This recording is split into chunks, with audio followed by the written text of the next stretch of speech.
kids. It's time to get some SML podcast all up in that.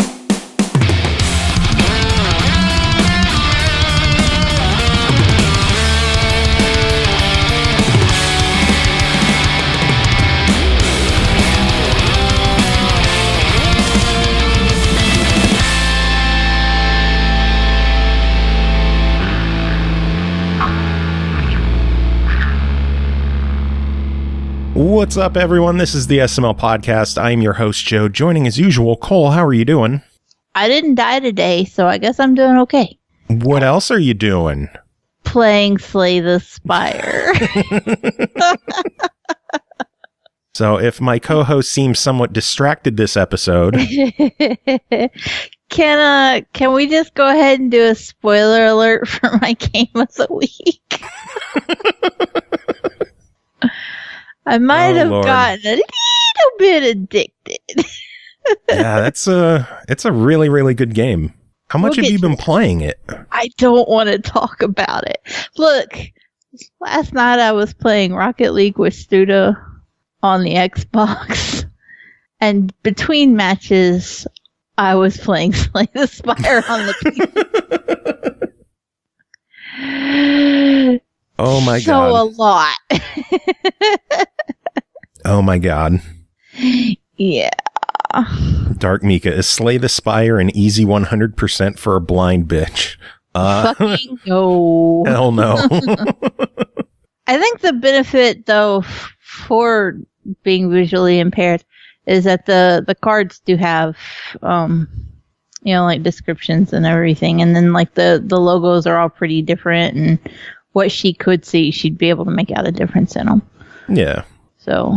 It's definitely an accessible game. Yeah. It's just not an easy completion at all. Mm-mm. Nowhere near it. Not even for the not disabled. Yeah. So. Yeah. Oh, man. Root Beer is my jam says, imagine if you had a Switch. Can you imagine playing Slay the Spire on the Switch everywhere you went? That would be a problem.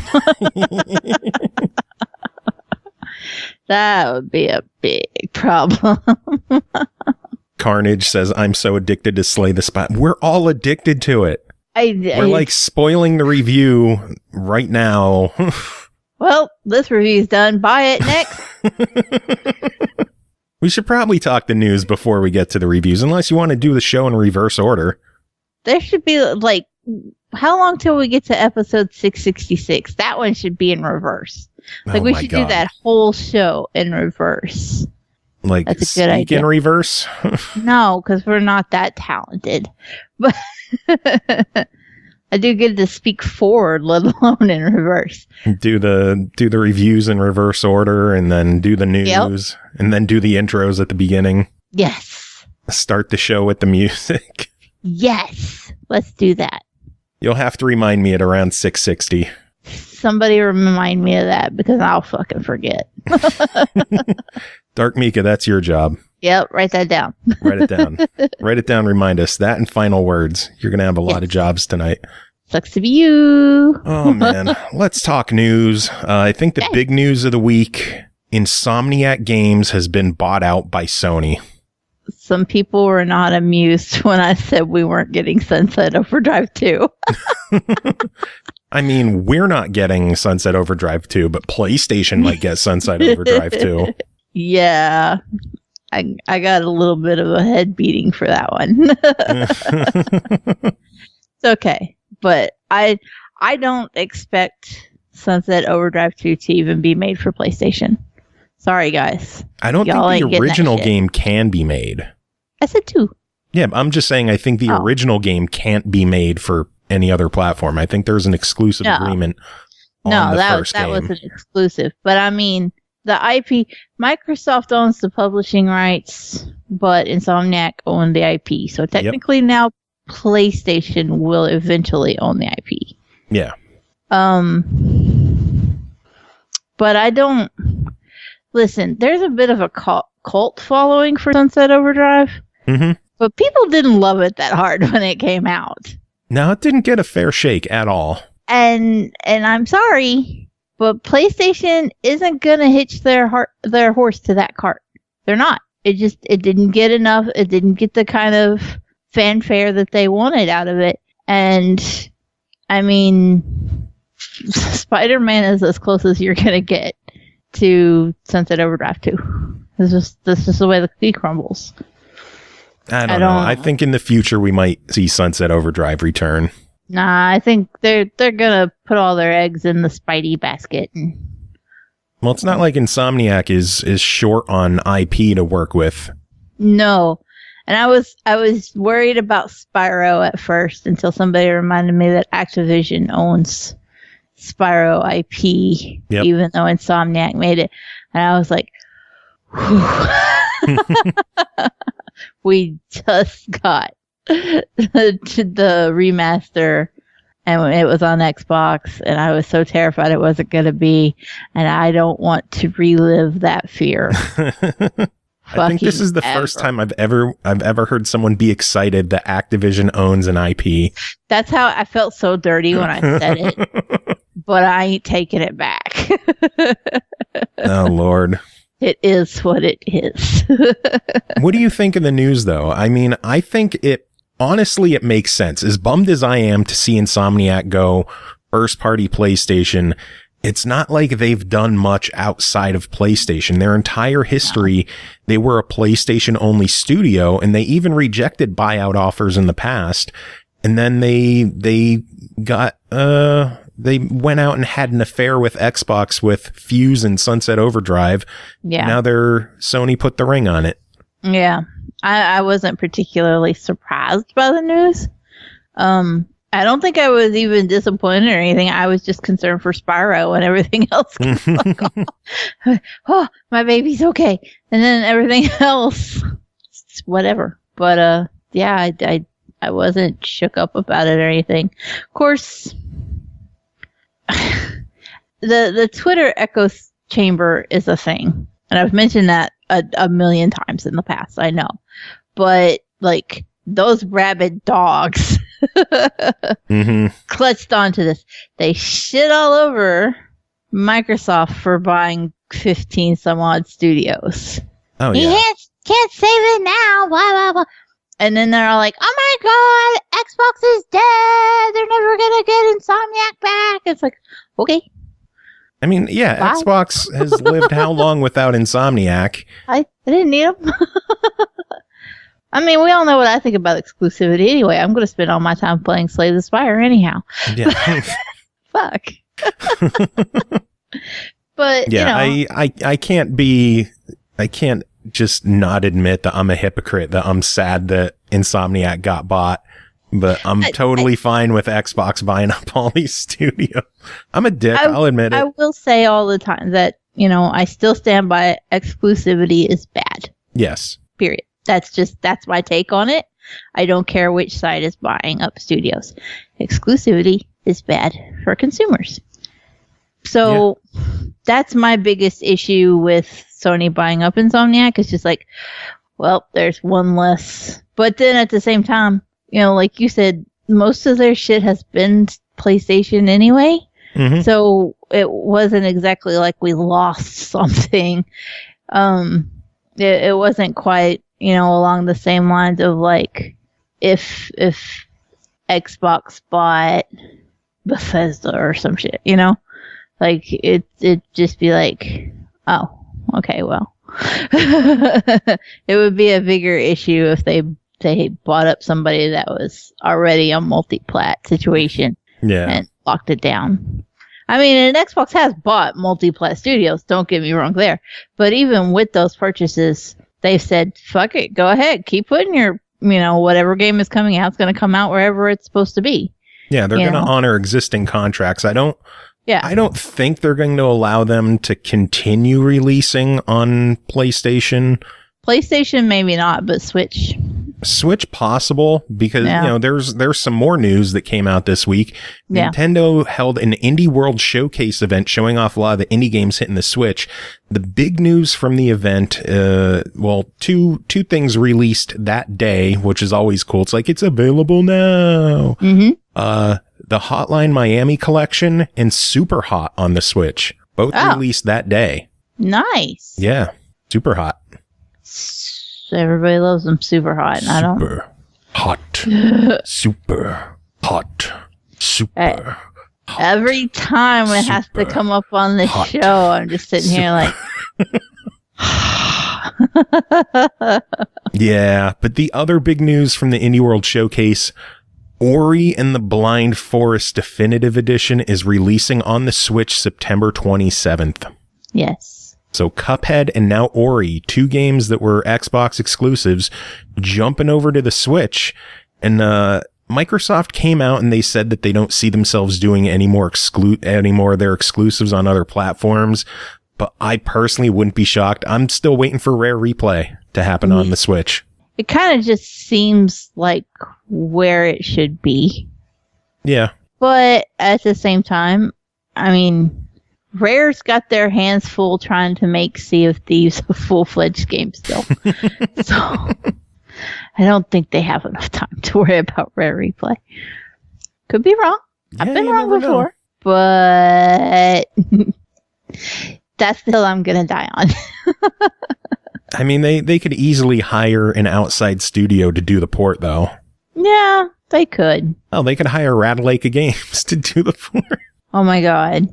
And then add easy achievements to it. And then you could complete Rare Replay in 25 minutes. Oh my god. We'll be talking about that later, too. Oh my god.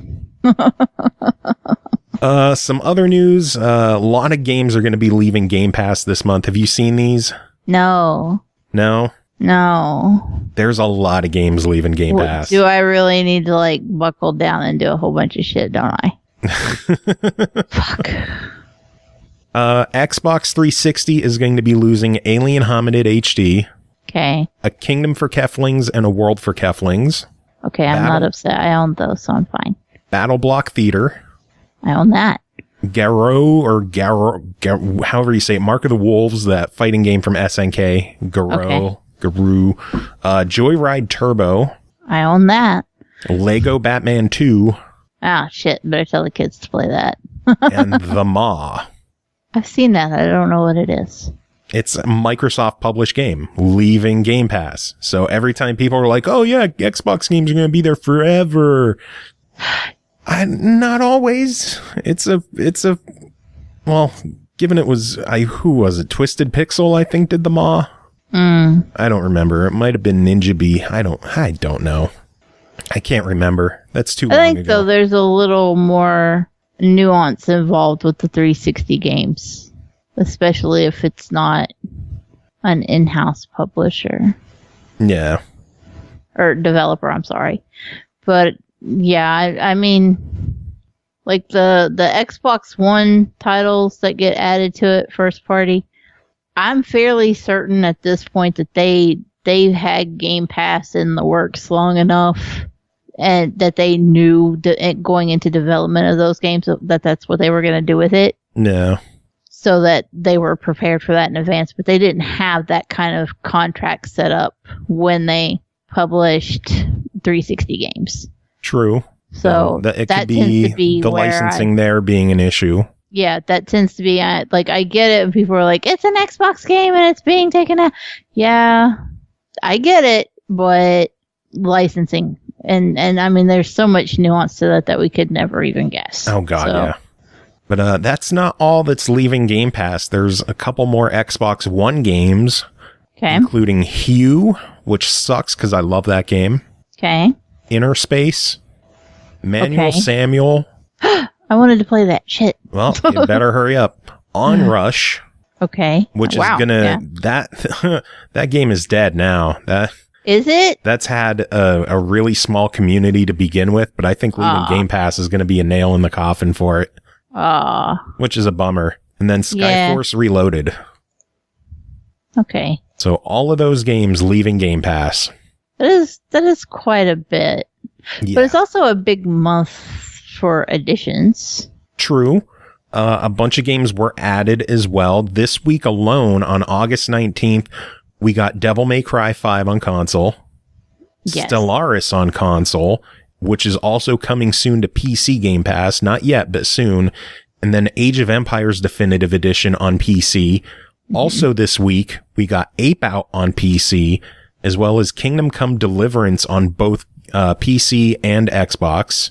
That's incredible. Next week, we're getting Bard's Tale 4 Director's Cut on both PC and Xbox. Also next week, let me check also next week, Blair Witch on both. Yes. And then they announced one game for September on September 5th, Dead Cells. Wow. Yeah. Fucking Dead Cells. Nice. I'm a little surprised by Dead Cells because that one doesn't necessarily need the marketing. Although it's been a while since it come out, a couple of months. Year? Has it been a year? It's not been a year, has it? I don't know. So maybe they could use some bump in marketing, but I don't know. I'm a little surprised by Dead Cells. That's still cool though. Yeah. Awesome game. It'll get more attention. Might get some more sales. That would be good. It's always good. DarkMika says Blair Witch is the only one on that list that she might play. Oh, I'm going to play the shit out of that. I'm going to play the shit out of Bard's Tale 4. I have not played any of the Bard's Tale games. Well, luckily for you, the trilogy is available on Game Pass. Now I have a chance. And then 4 on Tuesday. Oh, I can't wait for 4. Tuesday is such an insane release day. Oh my god. But it's just one of those days. Yeah.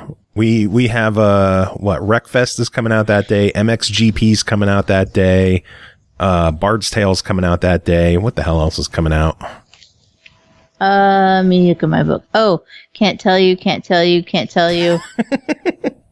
Would have to kill you, can't tell you. Yeah. Oh, man. So yeah, a lot of stuff coming out, but some more news. I'm sure you heard about this. Crossplay is coming to PUBG in October. I did hear about that. Yes. I think it's a good thing. Xbox and PlayStation get to play together on PUBG. Cannot wait for some PlayStation whiny folks.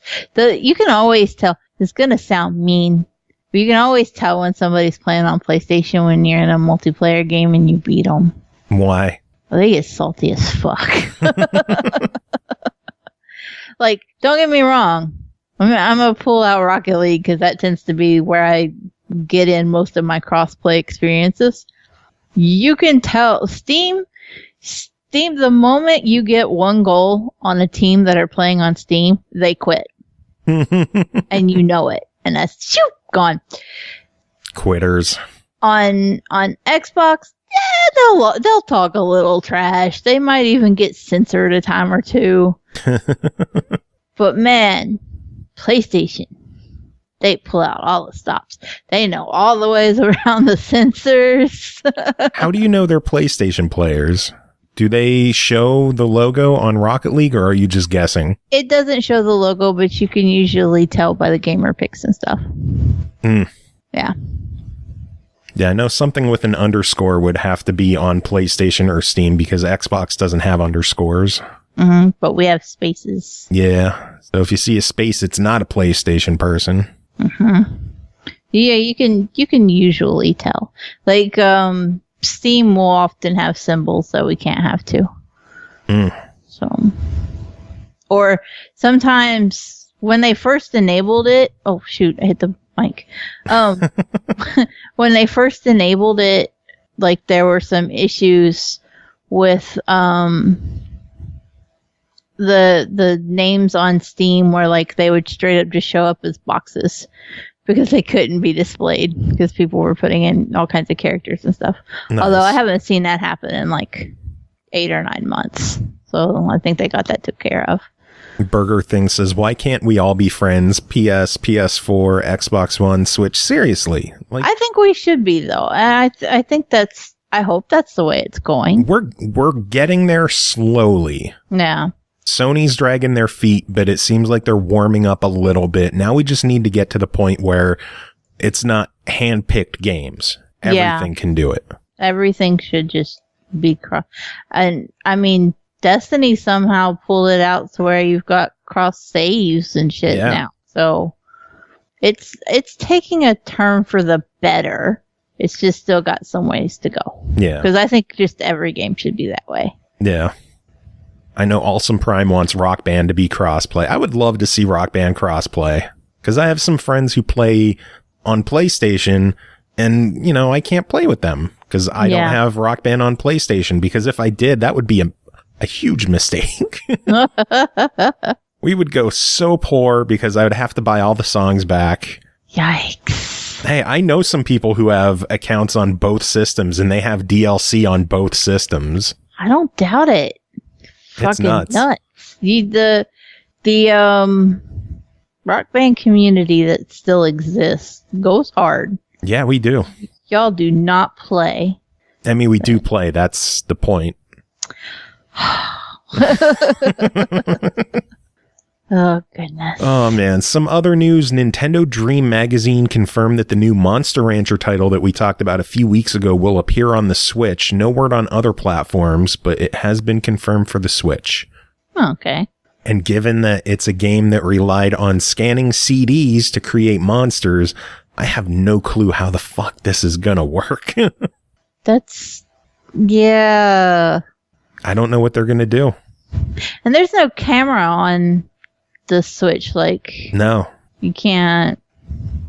Nope, you maybe can't an scan app? Codes. Maybe. That would be the only way I could think you could do The Nintendo it. app, link it to the Nintendo app, and you have to scan like QR codes or barcodes or something. Yeah. Or just input a numerical code. Maybe. That would be dull.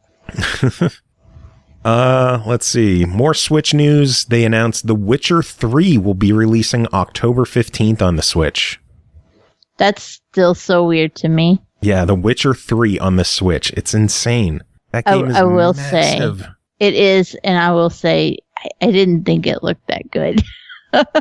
I mean, it's gonna obviously take a visual hit, but I thought it still looked pretty decent to me. Obviously, a lot of the effects are gone, a lot of the extra details gone, but it's still The Witcher. You could still tell it's The Witcher. It still plays like The Witcher. I mean, it's still The Witcher in portable form. Yeah. And there are plenty of people who are diehard Witcher fans that are going to jump on it, so... Yeah, DarkMika says adult games on the Switch feels wrong to me. That's the funny thing. Nintendo is letting shit go uncensored. Sony's the one censoring games now. That is and Nintendo's funny. like, bring it on. You can't show a butt in Devil May Cry. Yeah. So, you know. But you could show a dong in the Order 1886. Yeah. Well, details. But yeah, it is weird. Nintendo, as a kid, Nintendo was always the super Puritan group, and now That's why I was allowed to have a Nintendo and not anything else. Although that didn't stop me from playing the ever-living fuck out of Mortal Kombat. with its sweat. Yep. Nice. Oh man, what other news? Oddworld Soulstorm is the latest game to join the Epic Games Store exclusivity parade, so hooray to that one. I saw the announcement, but did they get the kind of hate that everybody else gets when they join? I don't Epic? think so. I'm a little surprised. I think people are starting to ease up on the hate for Epic Games exclusivity. I think it's more, as we've seen with Ooblets, how it's said than what is said. Yeah. So, you know, the Oddworld people came out and they're like, listen, we're an independent company. We've always funded these games ourselves. If we want to make this game the way we want to make it, we need more money, and they have money, and we're going to make the game how we want it. Well, so it's still going to be on console. As much as I don't like exclusivity, at least Epic is a PC thing. And it's not like there's a charge or you're out any kind of, large amount of money, and it doesn't stop them from being on console. Yet, for the love of God, don't give them any ideas.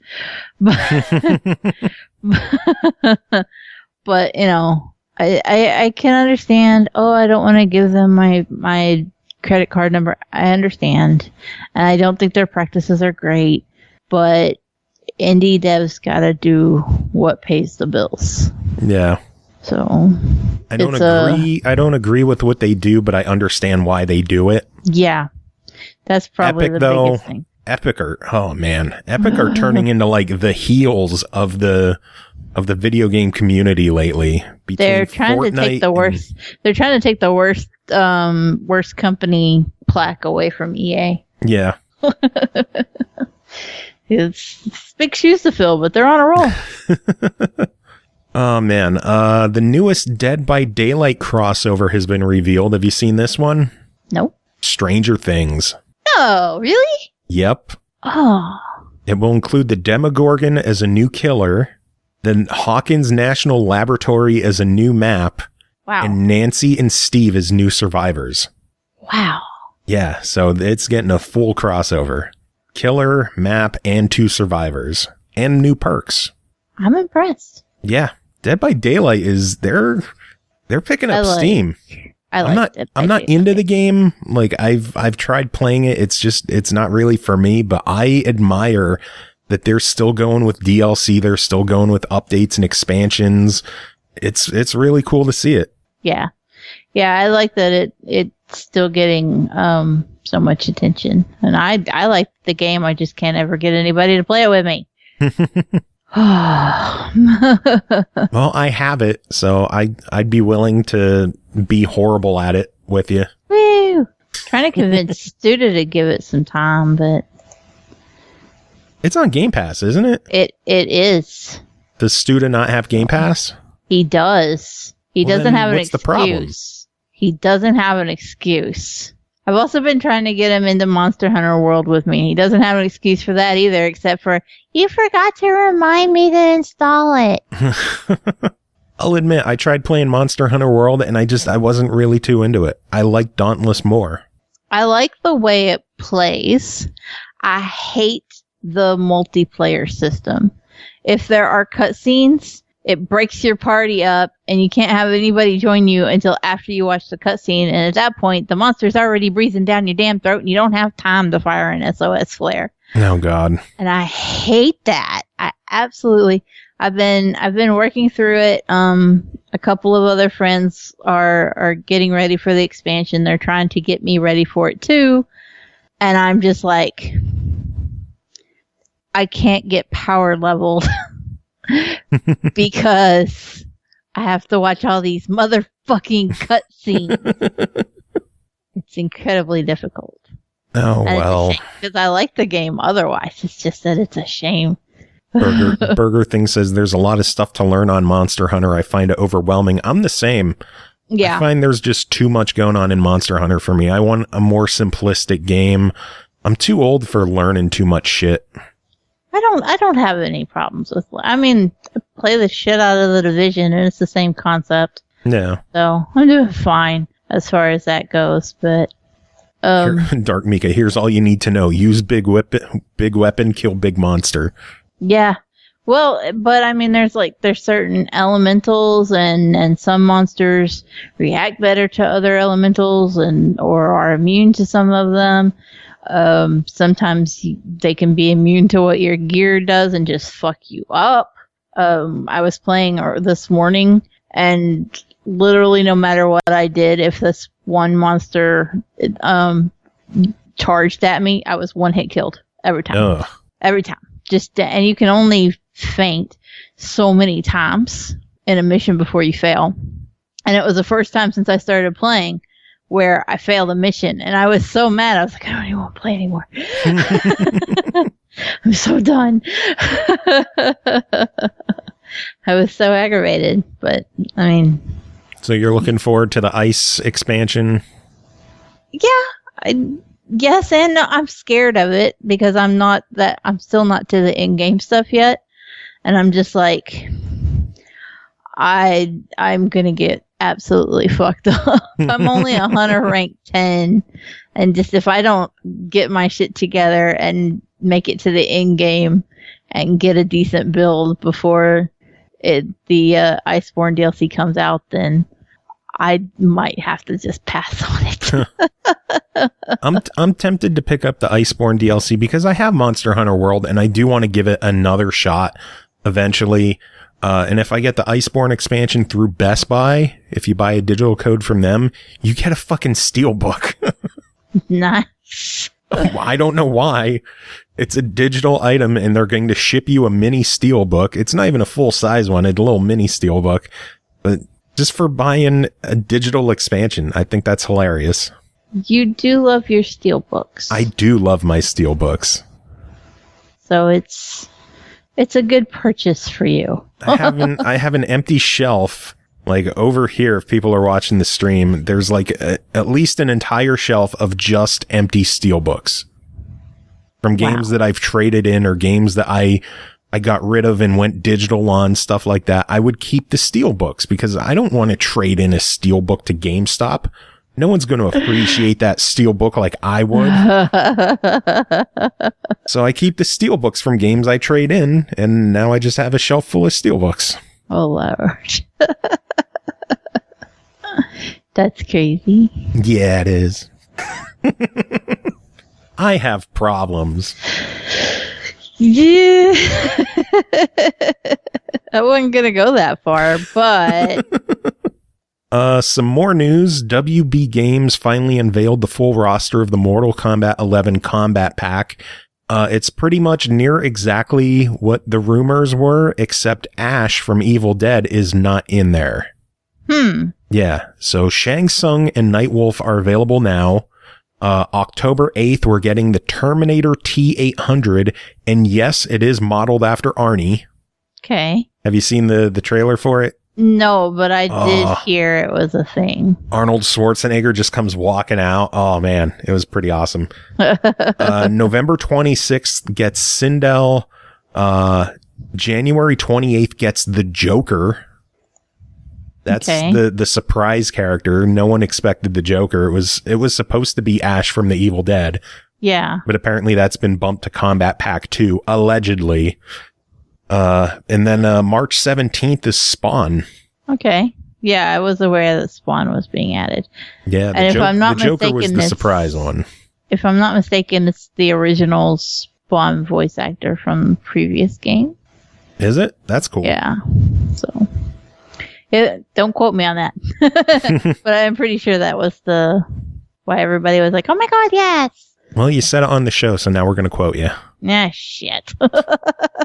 I will say the Joker was not what I expected at all. He looks like a frat boy Joker. It looks weird. I don't get it. But you're not the first person to complain about the Joker. Oh yeah, a lot of people are not happy about how the Joker looks. Yeah. But there's still time, not until January, so they might tweak his appearance before then. Yeah. We'll see. But no, it is not like the Joker from Injustice 2, sadly. It looks weird. Anyway, last bit of news I have is that in more great news for GameStop. Have you heard any of this?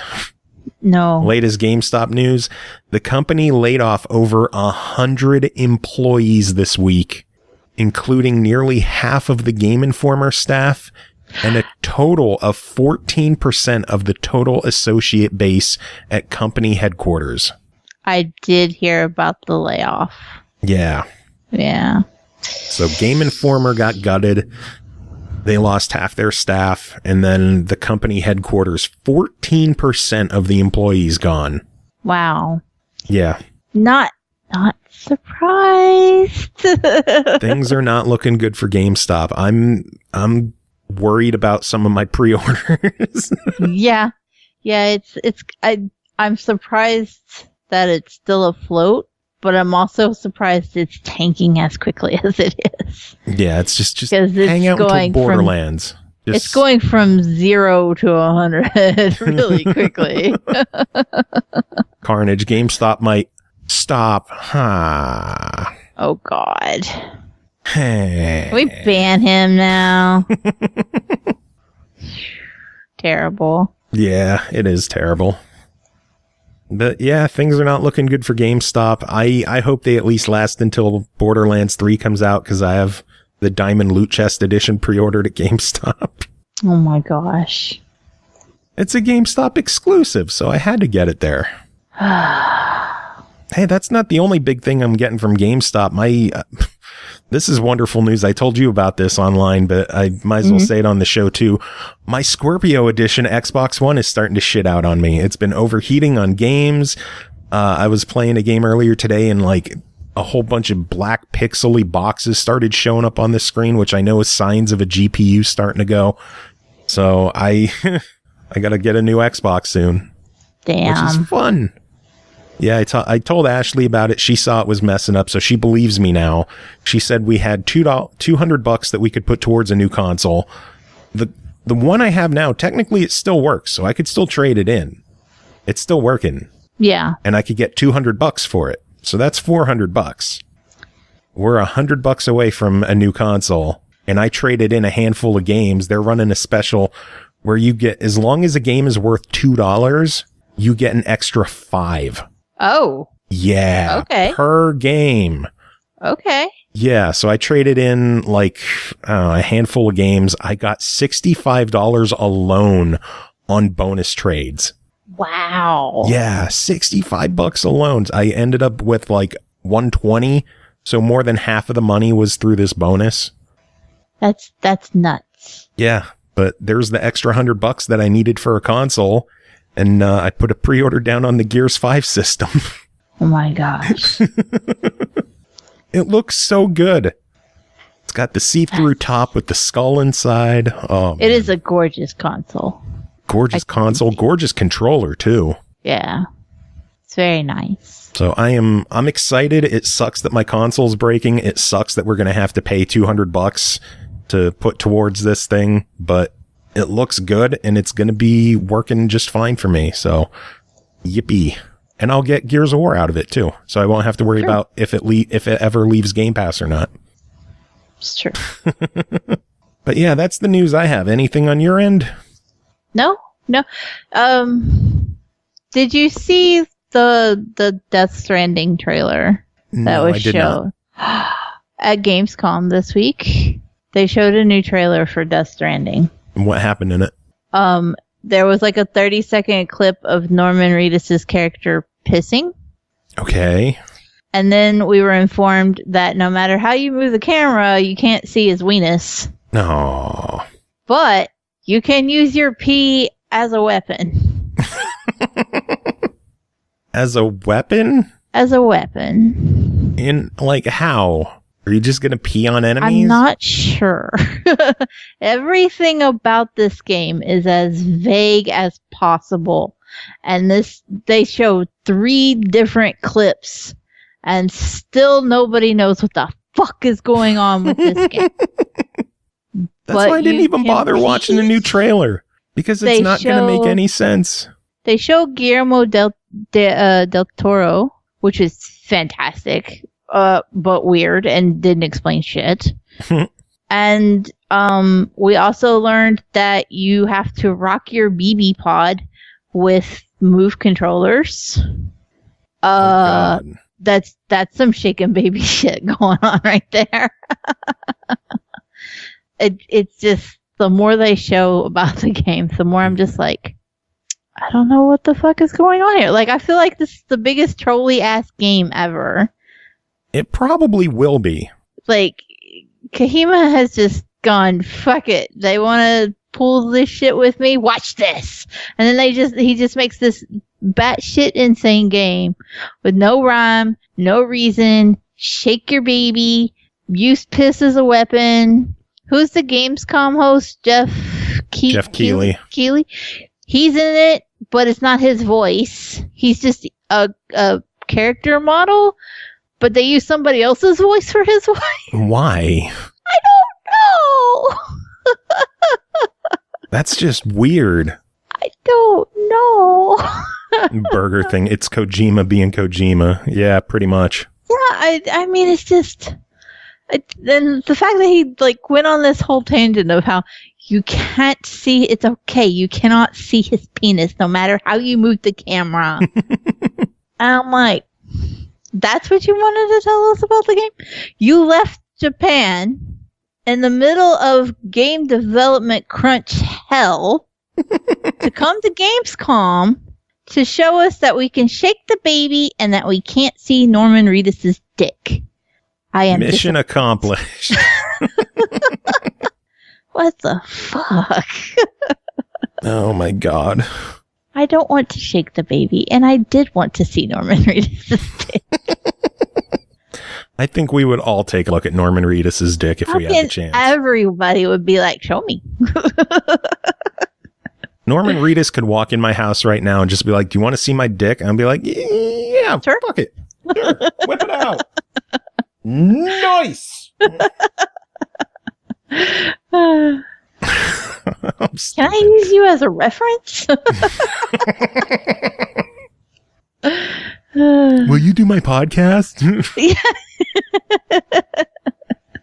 Oh my god. You can tell us whatever you want about your penis, and Kohima's not here to stop you. Oh man. Anyway, anything else you wanted to talk about, or are you ready to jump to the reviews? No, I'm done. I got to talk about dicks next. Speaking of dicks. This is the important part. I lost my run. You lost? I was 4 floors away from the Act 3 boss, and man, you got through that quick. Yeah. And again, it has been 45 minutes, so. Well, yeah, and I've actually, let it sit a lot, though. Well, I'm just sitting here talking, because I don't want Can't talk and play at the same time? I don't want it to be obvious. Like, if it was a battle that was getting rough, I'd just let it sit. I didn't have to think This will sit until Joe starts talking again. Yeah, that's exactly what I did. Nice. All right, well, let's get to the reviews. We got 6 games to talk about tonight. The first one is called Slay the Spire, Shocking Right. Developed by Megacrit, published by Humble Bundle, released August 14th on Xbox One for $24.99 and launched direct to Xbox Game Pass. We fuse card games and roguelikes together to make the best single-player deck builder we could. Craft a unique deck, encounter bizarre creatures, discover relics of immense power, and slay the spire. Cole, tell us about Slay the Spire if you're not already playing a new run. I was already playing a new run.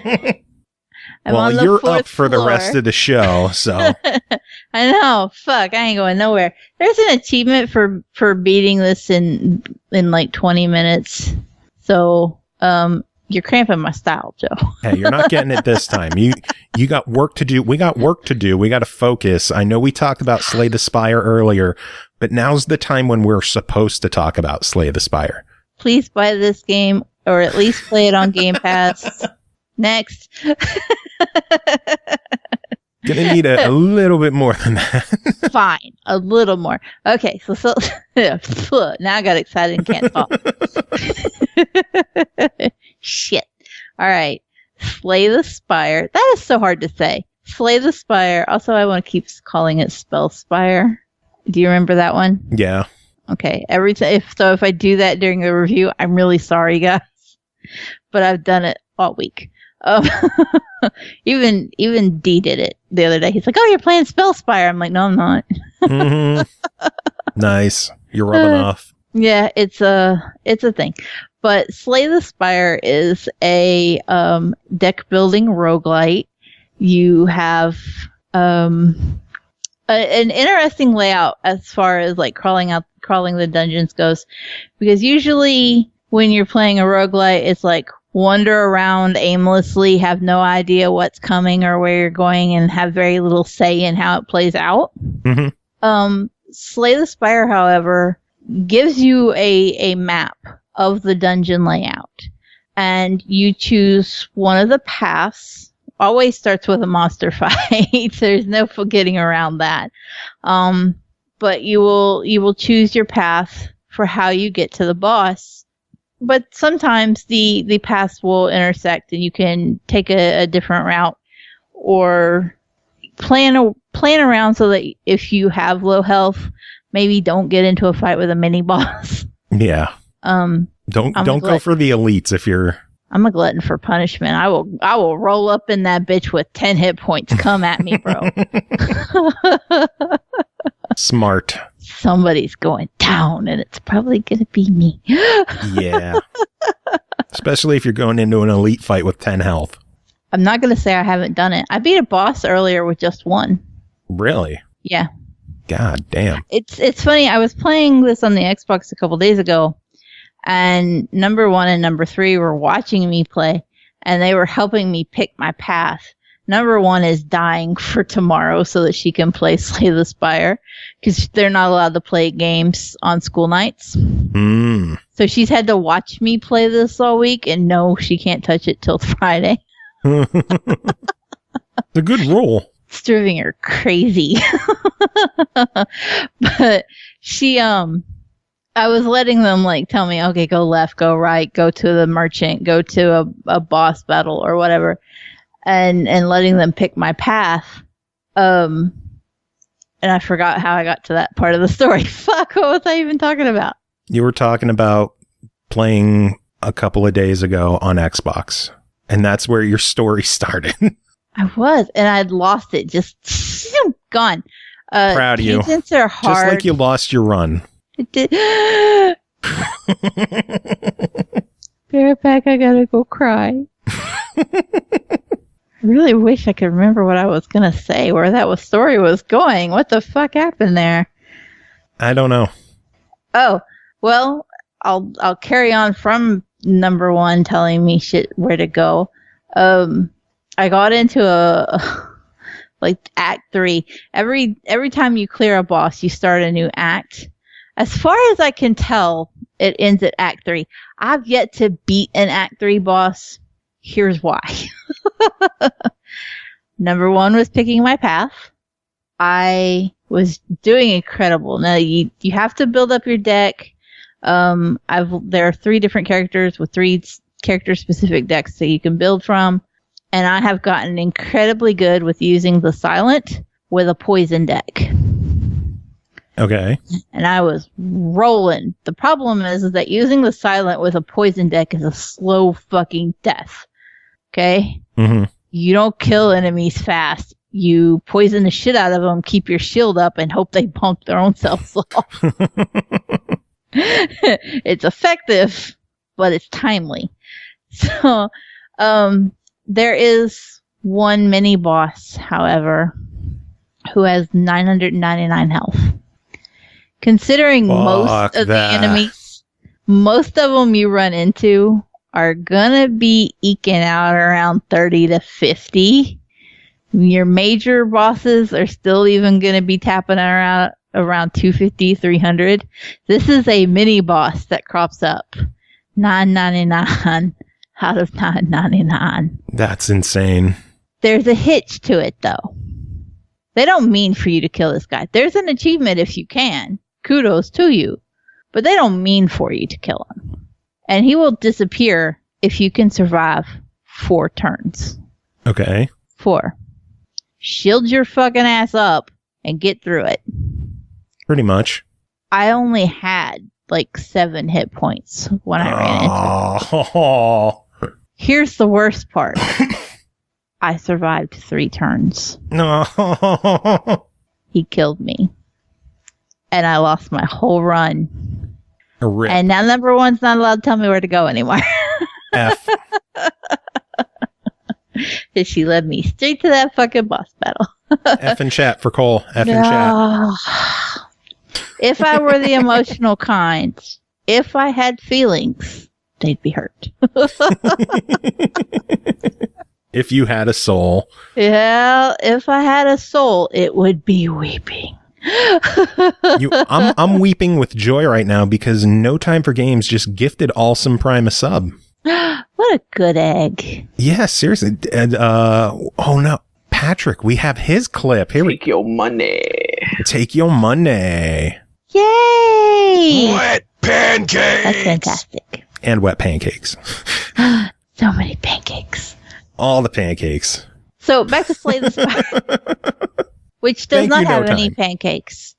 But it is a deck builder. It is a roguelite. You die, you start over, but it's also a deck building game. So you actually attack and defend using cards. You start with a deck. I typically use the silent. I have used the other characters and they can fuck off. The silent is my favorite. Okay. Conspicuously, it's also the female character. That's an aside, but kudos to them. The hitch is with the silent, you usually start with a whole bunch of basic defend, a whole bunch of basic strike, and maybe 1 or 2 cards that actually do something decent. Yeah. The number of a card in your deck, like the more of them you have, the more likely that it is to get dealt out to you. Removing cards from your deck is surprisingly hard.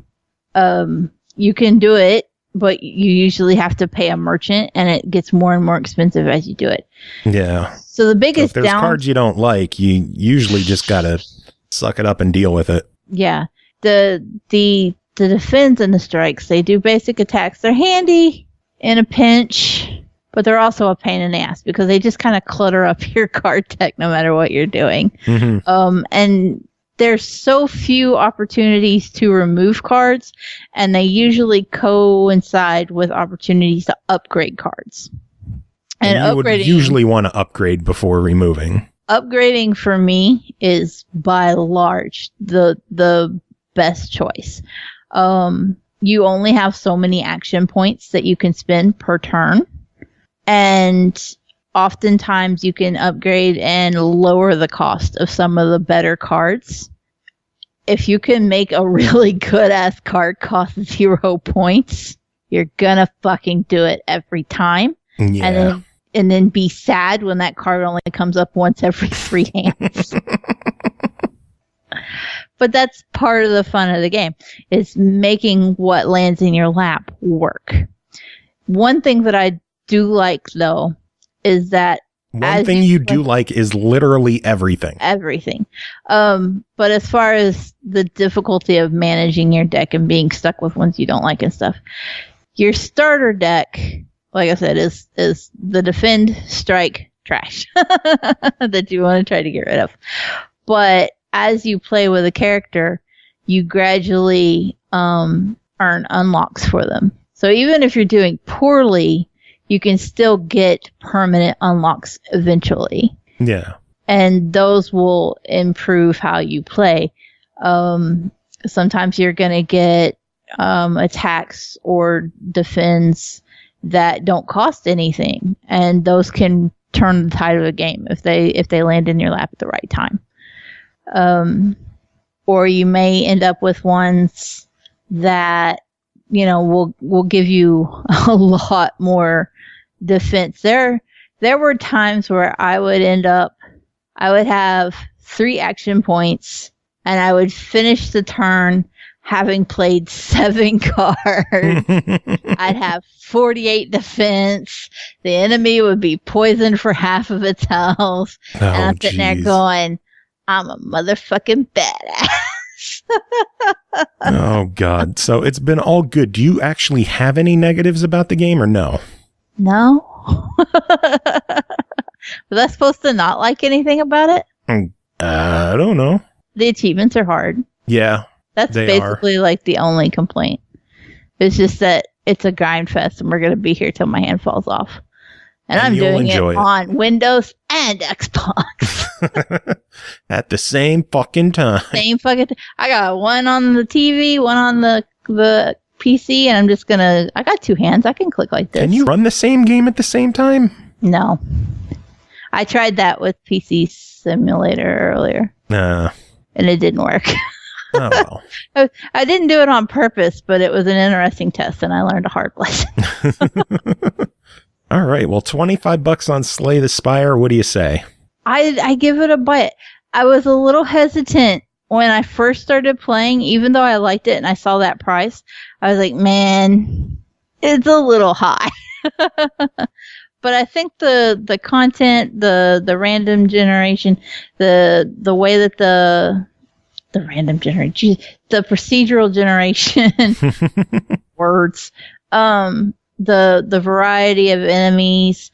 There are literally enemies. I was playing right before when I got fucked, and there was an enemy, and I'm sitting there going, of all the times I've played, how have I never seen this fucker? What is this? I've done this game nonstop for I got like 40 hours on 2 different platforms. What is wrong here? Where did this guy come from? I think given the sheer volume of what's there, it can justify the price. I'm okay with it. Awesome. I agree with you. The game is unbelievably addictive. I know Purnell gave it high marks when he talked about it a couple of weeks ago, a couple of months ago, maybe. I don't know. It's just an awesome game, and it is absolutely worth picking up. Burger Thing asked if the UI is different on console, and it is not. And that's one thing that, another thing that I liked and impressed me was that there was really a lot of potential to fuck up the controller bindings. Oh yeah. And it's fine. It I can switch back and forth. Usually if the last 6 months or so, I've found that if my PC can run a game play anywhere or with Xbox Game Pass, because I play a lot of point and click or card games and things like that, I prefer to play those with a mouse. But Slay the Spire, I've been able to just flip back and forth between the two without any issues at all. Just whichever one I wanted to play. I will say though, there is no cross save on it. So if you are playing on PC and on console, they're two very separate situations, and you cannot save between them. Are they separate achievement lists? I think so. I'm not even entirely sure that there are achievements. If there are, I haven't unlocked any, or I haven't gotten a pop-up. I guess I could check and see if I've had... No, I don't think I've gotten... There's achievements for beating some of the bosses. I have a couple achievements, and I haven't gotten past the second boss yet because I'm just awful, apparently, at the game. My strategery is not that good. I wonder if True Achievements would have it if it's got a Windows 10. I'm assuming yes, right? I would imagine. Well, I think... Carnage, I've beat the game twice so far. Many other failed runs. Yes, yeah, many failed the third runs. One. I always get caught right before a goddamn resting location and get fucked up. Oh, Carnage said the Windows 10 version does not have achievements, at least not yet. Yeah. Not sure if it will. So I guess we'll see eventually. Hasn't stopped me. Yeah. I've been on it all day. Don't care.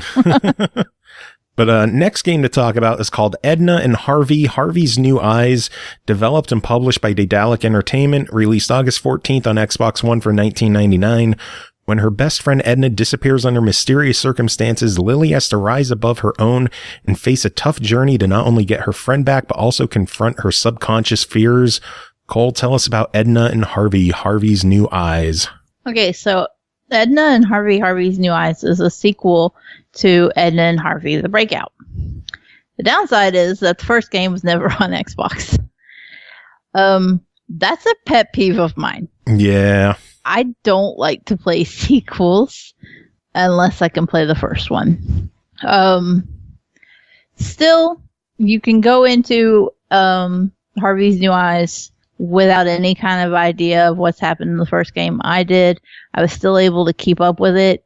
And I think, part of that is that the game is so overwhelmingly absurd and macabre that everything doesn't make sense even in context anyway.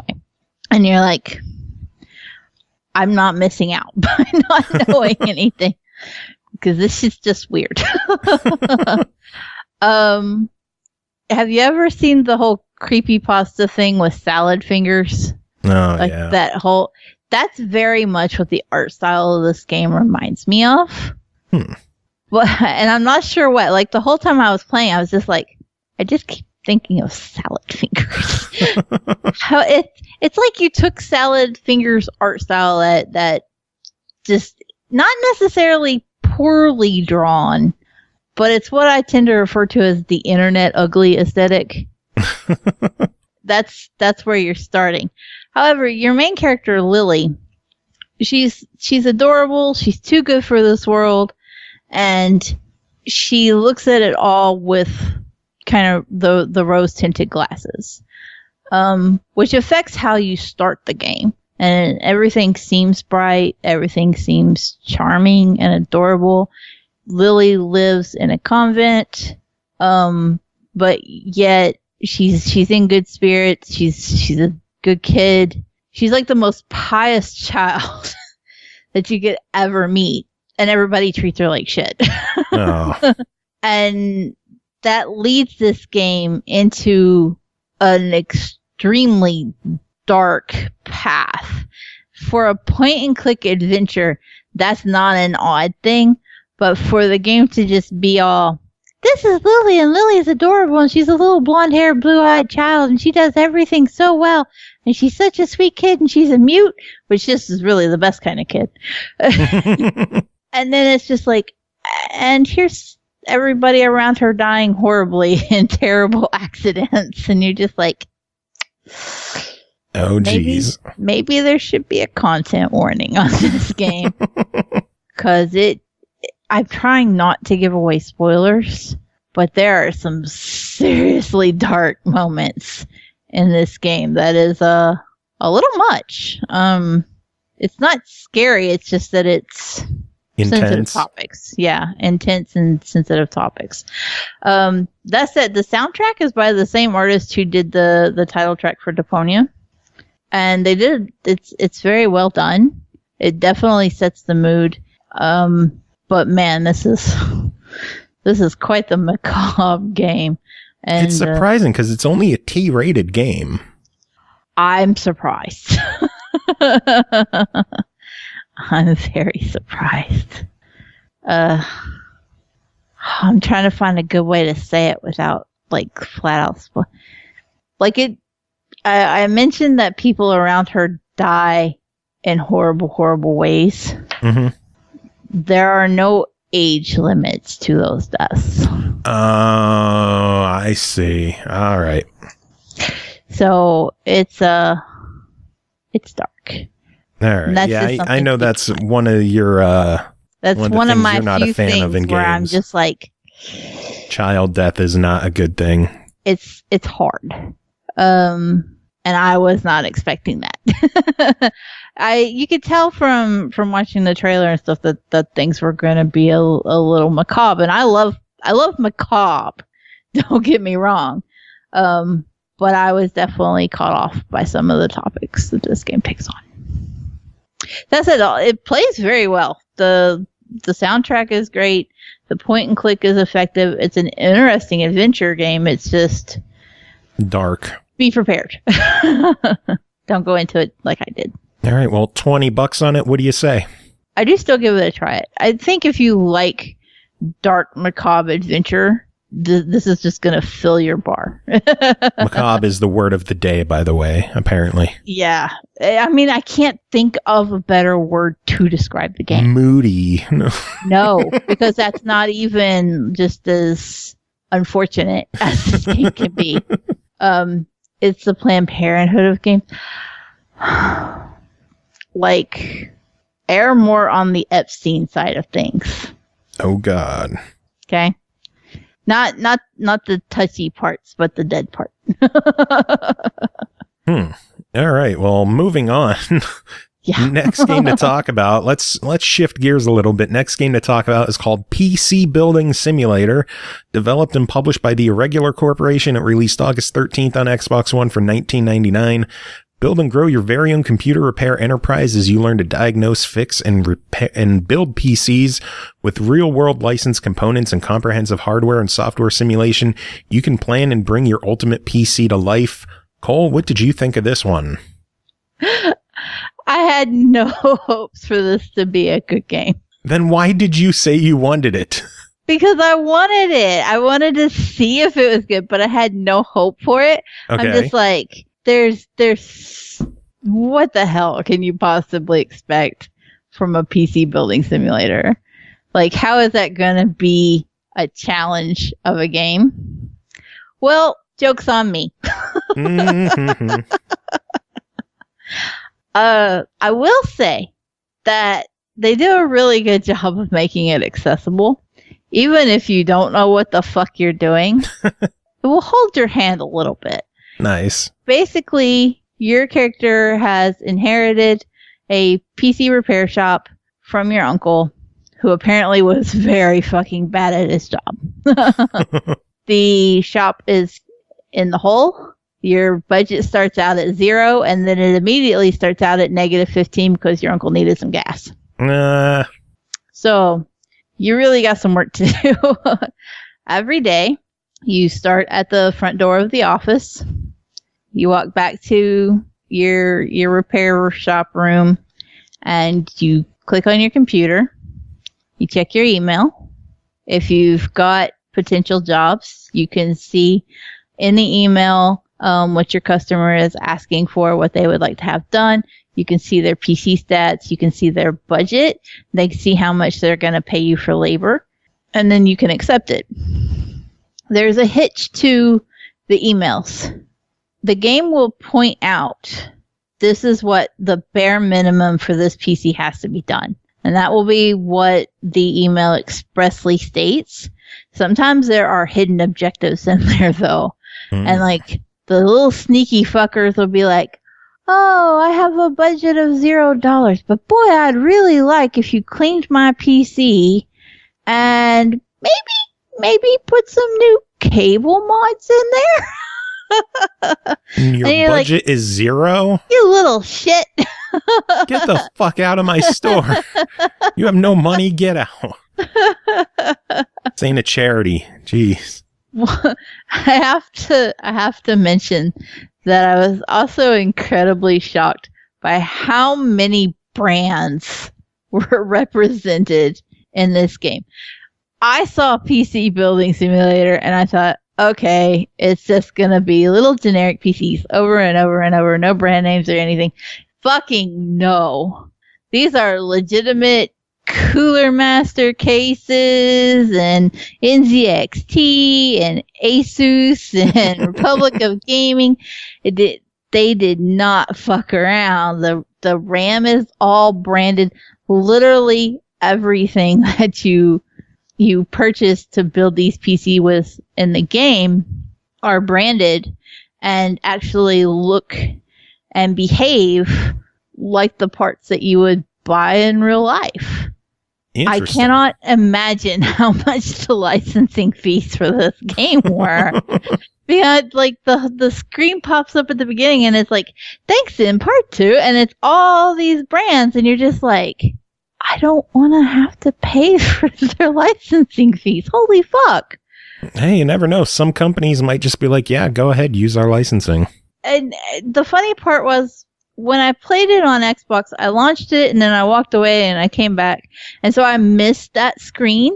I didn't see it until I started playing it on PC because this is Play Anywhere with cross save.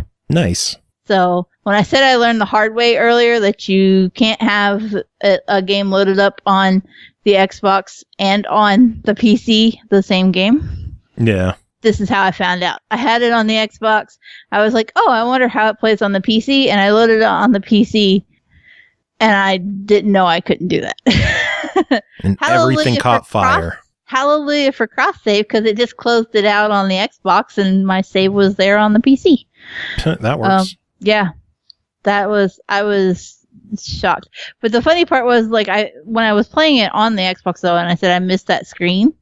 And, like, I was walking and carrying the first PC, and I remember I set it down on the little build table where you do all the work, and out of the corner of the screen, I saw one of those NZXT pucks, and I thought, well, that's an interesting piece of marketing.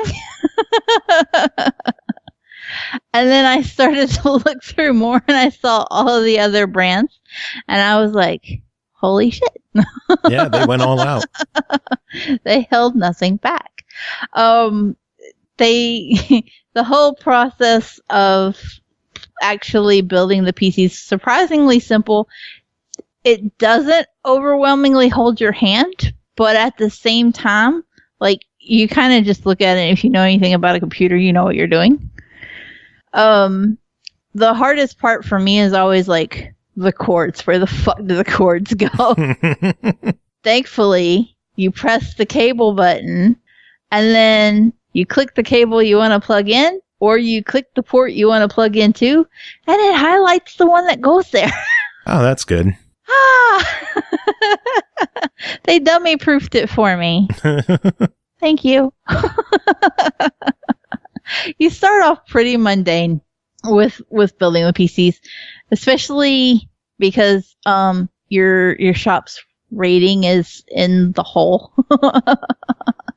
So, like, Mostly people will only trust you to spray their PC out with compressed air and put a virus scanner on it.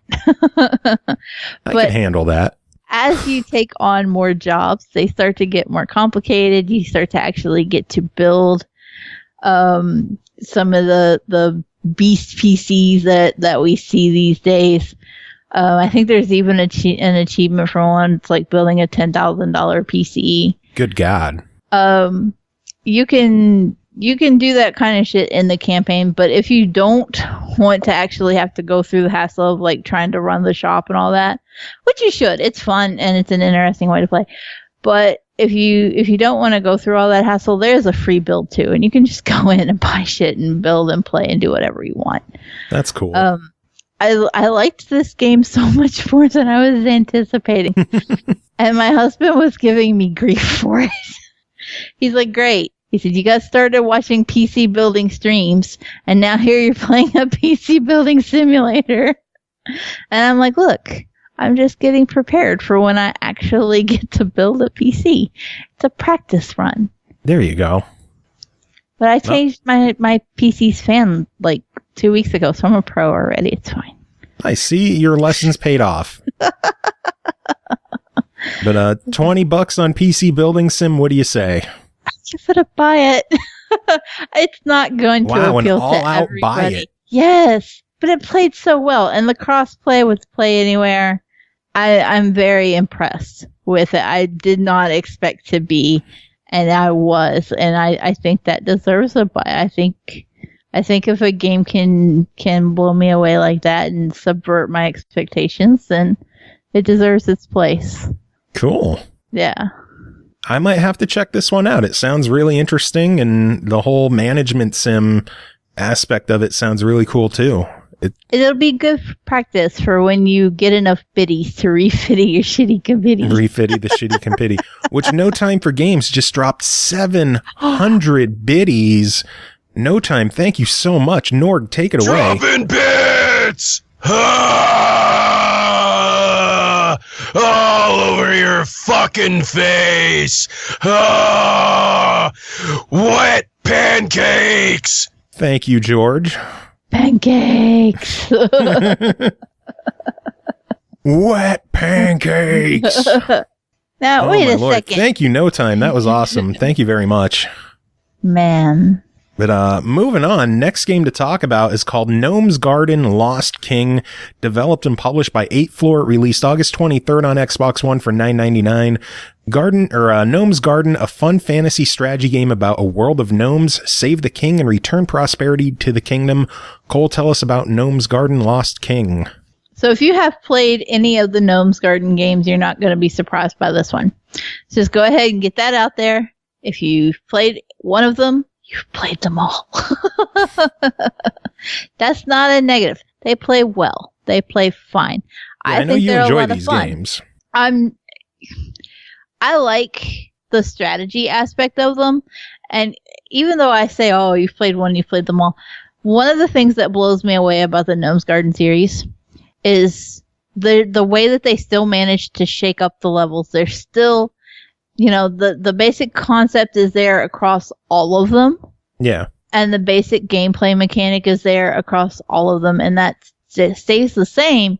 But the levels are still different. Just because you beat one of them doesn't mean you're going to immediately go into the next one and 3-star that one the same way. Yeah. There's still somehow an element of challenge there. And I think that's really impressive. I think we're on 6, 7 of these.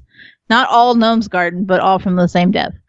And even though the gameplay is the same, it's the same core loop, I still keep going back to them because I enjoy the time I spend with them. Yeah, and if a game is fun, a game is fun. So. Yeah, I'm not mad about them at all. I will say I had problems with Lost King that I have not had in Gnomes Garden games before, or any other 8 Floor game. And it was particularly an issue with one of the mechanics. some of the levels feature vines that will grow across passageways. And your characters, your workers, cannot get past those vines, that you have to have a shepherd come out and clear them for you.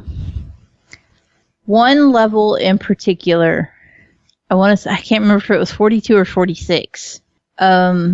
46, because I remember I was mad I was that close to beating it. There's 49 levels, and 46 decided to glitch on me. But level 46 has one of these vines going across what is essentially a loop in the path. Now, in every other one of these games, every other level, when your workers go to an area, they immediately backtrack and go back the way that they came to get back to their hut to deposit the material and the resources. That wasn't happening on 46. And no matter what you did, if you sent your workers to a specific farm, instead of going down the path, going to the farm, and then going back up the path, they would try to loop around, and they would get stuck on that vine. There's no way to get them to come back and recognize any other command or input that you would give once they were stuck on that vine. Oh, man. There's literally nothing you can do. That character is just useless. And if it's your only one that you have at that time, if you haven't upgraded your resource hut to give you more workers, you're stuck right there. That's that. And you have to just start all over. I realize that it's a strategy game, and the idea is figure out a strategy so that doesn't happen. And I did, but it doesn't make sense for the level design to have this kind of pathing where they immediately will go and get stuck. No. That should carry out like it does in every other level and have it loop back the way it came. I had two other specific glitches with Gnomes Garden, Lost King as well. One was level, I think it was 39. In that I had only got 2 stars on it. There's an achievement for getting 3 stars on all the levels. I'd only got 2 stars on it. I went back to try to get that 3rd star after doing a couple other levels. Went back, and the screen would load up, and you could see all of the elements of your HUD. You could see your countdown timer bar. You could see what resources you had at the top. You could see your power-ups at the bottom. You could see, but your objectives bar would be blank, and it wouldn't tell you what your goals were. And the actual level itself with the buildings and the pathways and the resources would not load. Weird. It would just be a generic background filler picture. After that happened, I then tried to go back and do the later level that I was on. I want to say it was 42. I tried to go back to that one, and then that one glitched out with the same error. Huh. However, I closed the game down, launched it back, and it was fine, and I was able to complete them both. But it was surprisingly glitchy, and that's not a problem I typically have with 8th-floor games. I was caught off guard by it, and I was really disappointed with it. I kind of had a hitch that something was up with this game very early on. I've mentioned before that they would go, the pathing typically requires that they're going to go to whatever point you sent them to, the workers, and then they'll rotate and go back to their hut. And I did notice that 8th floor, Mika, not A4. God damn it. She's not blind, she's deaf.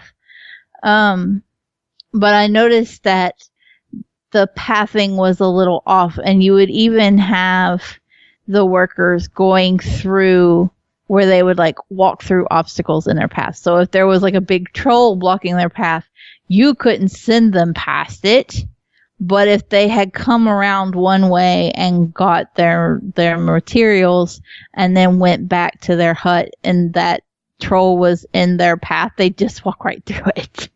And again, that is not a mistake that typically I've not seen that happen in the other games. No. So this one is a little more on the shaky side.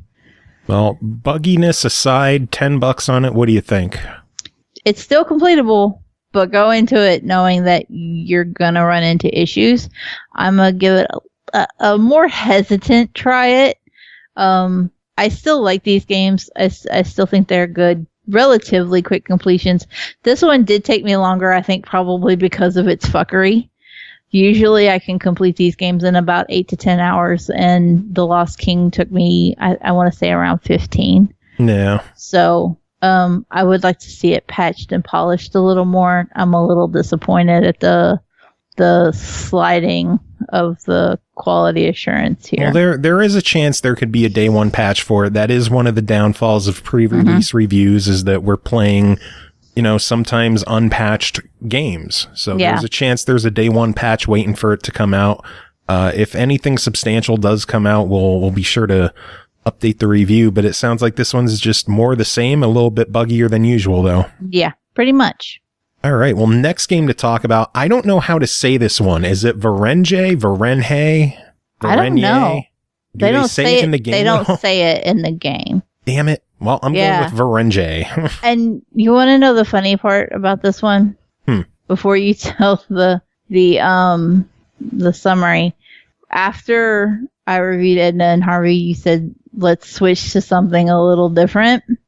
And I was so afraid you were going to say this game. Because then I was going to have to be like, it's not that different. Is this one macabre again? All right. Well, next game to talk about is Varenje, developed by Cute, published by JoyBits, released August 2nd on Xbox One for $9.99. Varenje is a cute, colorful adventure with a number of puzzles and minigames made by artists for anyone that considers games to be an art. 8 unique and gorgeously handcrafted chapters await you. Hours and hours of gameplay will take you to faraway, enchanting place. Cole, tell us about it. I don't know if I would technically say it's enchanting. It's something. It doesn't take very long once you start playing this game. Sorry, I know that that's a problem, and I'm trying to do better with not saying this game and actually repeating the game's title, but I can't pronounce this one. Yeah, I don't even know if it's Varenje. Varenje. Varenje, I don't know. So I'm just going to say this game. And if you have a question, I will type it in chat what it is. Sorry to those that actually listen to the show after we stream it. Nobody. Anyway. It doesn't take long for you to realize that, like, there's some Alice in Wonderland shit happening in this game. It's overwhelmingly surreal. Not necessarily ugly, but not overwhelmingly pretty either. You start off in a swamp type of area, so there's lots of greens. It's not overwhelmingly bright. It's kind of pukey baby shit green swamp. But it's contrasted with like these brightly colored elements, and somehow that makes the game harder. This is a hidden object puzzle. Think along the lines of how My Brother Rabbit played.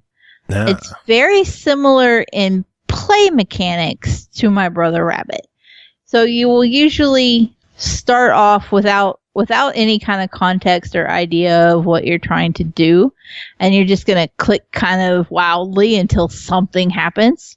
And that will set you on a path of, oh, I clicked on this device and now I need these elements. The premise of the game is that your main character needs to collect the berries. And the berries need to be made into jam. And this is how your character roots themselves back to reality. Because your character has lost his goddamn marbles. Not marbles, berries. He's lost his berries. Oh, God. Find the berries, make the jam, get back to reality.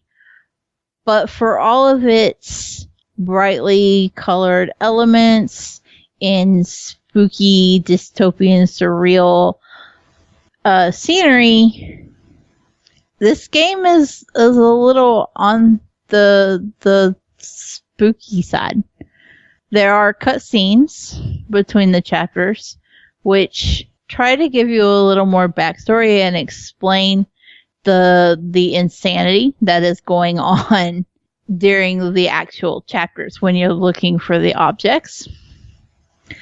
But they're surprisingly unsettling, and it's quite a juxtaposition if you can visualize like these scenes that are surreal and illustrative, and then you have a cutscene where there's a dude in a straitjacket telling you about how Grand Theft Auto made him a murderer.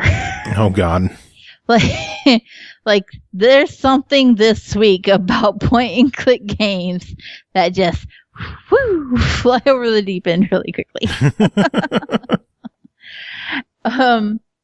Somehow the idea of finding these berries to get back to reality gets you to a point where you start to question if reality is even where you want this dude to go. Oh, Lord.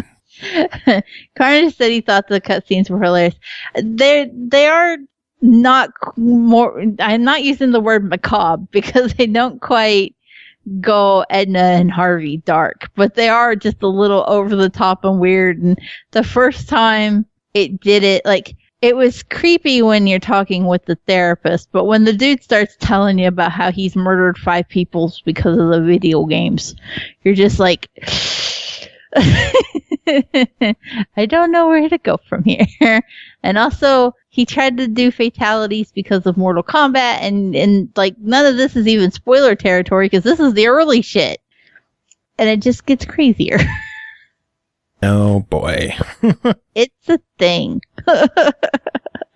However, when you manage to get past the oddity of it, it's still a lot of fun. And it's just, it was far more along the lines of being humorous. Even though I was like raising my eyebrows here and there, like, this is weird. Yeah, it's an odd one, but it plays well, and it looks interesting. It has a really unusual aesthetic. Well, overall, $10. What do you say? I say try it. Yeah, I think that's a good 10. Now I'm fighting with myself. At $10, it is an easy completion too. And you know that because Carnage did more than one achievement. I don't know. I might fall back on a fuck it, why not for point and click hidden object puzzles. It's a nice change of pace to Artifacts Mundi hidden object puzzles too, because they're just pretty for the sake of being pretty. But this one was just like, no, we're just gonna put our crazy out. I want to know what else is crazy. No Time dropping another sub for DarkMika. Damn, No Time. Take your money. Take your money. Take your money indeed. Thank you, No Time. You were insane tonight. Thank you so much for everything. But speaking of DarkMika, we should probably get her in here for the final game, huh? Yes. All right, let me go with that. Click add. It's calling, and let's see if this works. Banana hammocks. There we go. Mika, do you have your final words ready? I always have final words because I don't have to think about them. I just do word vomit. And Okay. it works. You word vomit. I'm gonna play Slay the Spire. Oh, jeez. Why does that not shock me? Fucking hell. All right, well, next game to talk about is called Mekabolt, developed by Somepx, published by Ratalaika Games and GrabTheGames, released August 20th on PS4 and Vita, 21st on Xbox One, 23rd on Switch and Steam for $4.99. Players take the role of a theme park technician that needs to collect batteries to repair the haywire robots. With your handy Mekabolt, use the out-of-control robots to your advantage to overcome obstacles and obtain the batteries across 100 puzzle platforming challenges. Only you can save the day. DarkMika, did you save the day? Yes, I did. So many times. So what is this game? Tell us about it. Well, it's an action platformer, and it can be beaten in under an hour, which, I mean, it's a Ratalaika game, so big shocker there. Yeah. I am stunned. I am floored that you could beat a Ratalaika title in under an hour. I know, right? Well, and the best thing is, we might as well get this out of the way right away. It's because achievement players and achievement whores listen to these Ratalaika reviews to know if it's worth picking it up. I completed the game in 25. Not completed the full game, but completed the achievements in 25 minutes. I completed the entire game 100% in like 50 minutes. And I was fucking around a lot. Who does literally that day I completed like 5 or 6 games. Them all. She played it on Steam. I play literally every one of their games I've ever played. I've played to the very end. Every last one of them. I think you're fibbing at us, but okay.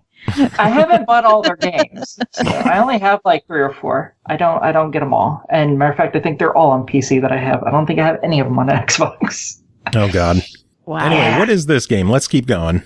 Okay. Well, as you stated, you play as a park technician, just some random girl, no name, no nothing, and it's a theme park. I don't know why, but all the robots in the theme park have gone batshit insane because the control room batteries have been lost for reasons. It doesn't explain that.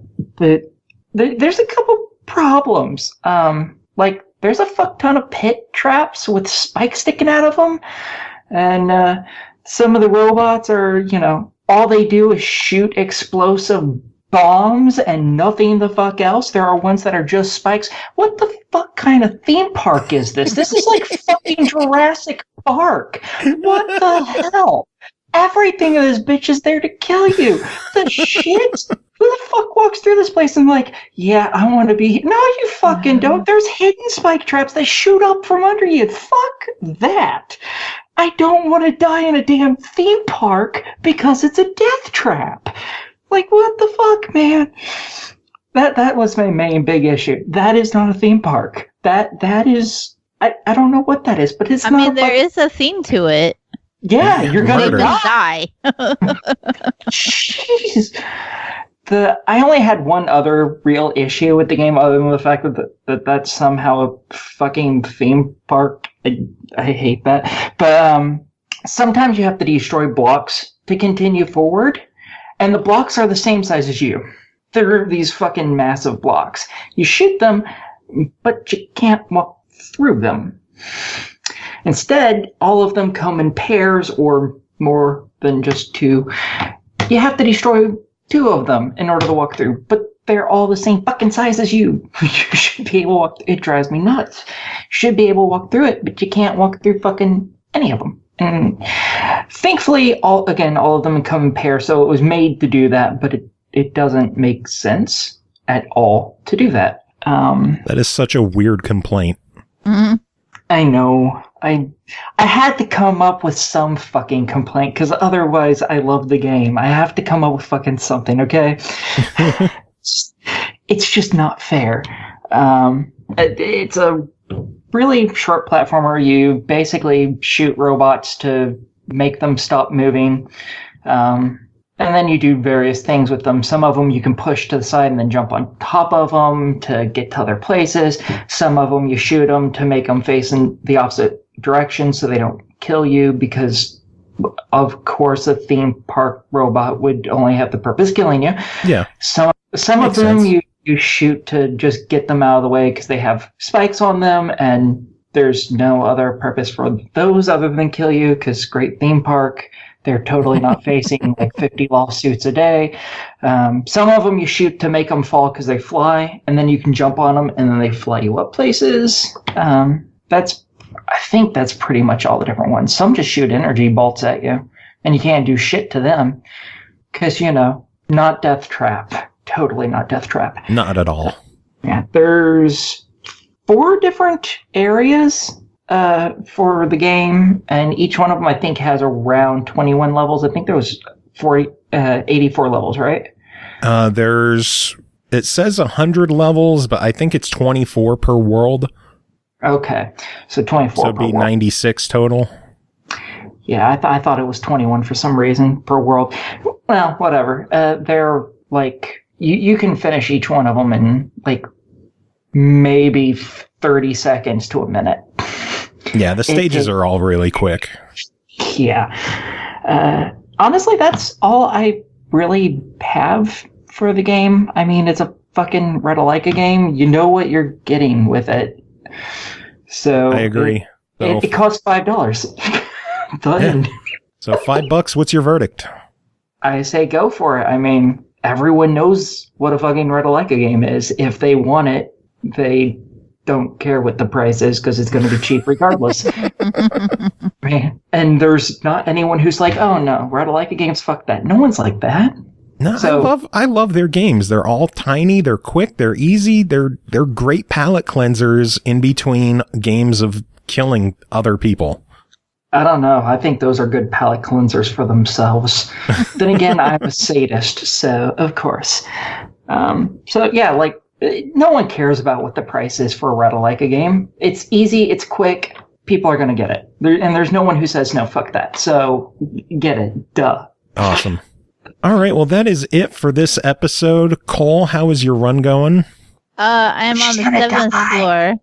No, I'm not even close to dying. I got 2 more acts to go before I'm in danger. So you're still at the beginning, things are going slow. Yeah.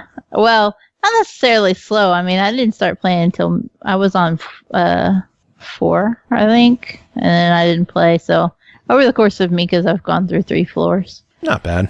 Yeah, and I haven't taken any shortcuts. It's all been battles. So. All right. Well, again, that is it for this episode. Cole, thanks as always for being here. Mika, thanks as always for coming on and chatting and doing your thing. Do you have any final words to end the show? Yeah, sure. If Norman Reedus or Keanu Reeves want to be on the show, more than welcome. I will give them both blowjobs to be on the show if need be. You're welcome. That's a full order, too, for Mika. Y'all don't understand. Yeah, I am gay as shit.